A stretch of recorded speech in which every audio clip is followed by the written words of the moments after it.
Oh my gosh, we got rain last night, so I am looking at the garden. I need to harvest some potatoes. Look at that broccoli patch growing. This is the cucumbers. Here's some more potatoes. Somebody please help me out. What can I do to contain my squash? My strawberries? I don't know. And here we got some beans. Oh my God, my squash is coming out. Ah, beautiful, beautiful. Let's see what we got. Look at that wonderful radish I need to harvest. Got some maters. This is an everything pot right here. I got a flower growing. I got some ginger and some sweet potatoes. Looking at all the beautiful fruits, all my tomatoes. Oh my God! He must have got caught up with nightlife. Him lost his leg.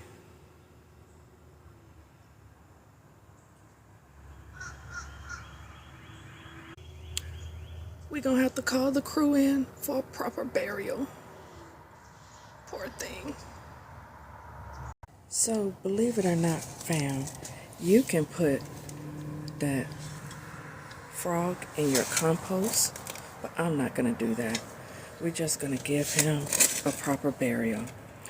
So, another fun fact that did you know that frogs and toads are so helpful to the garden?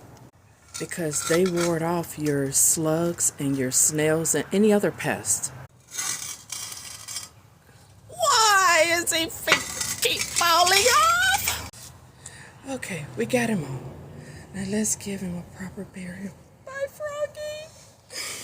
Oh my God. He's going to frog heaven. Bye.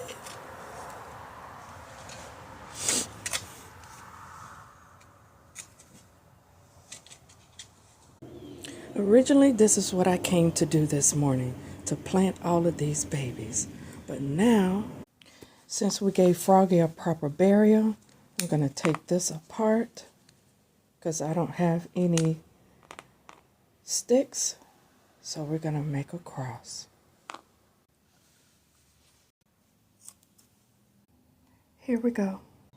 As I prepare, this is going to be so fitting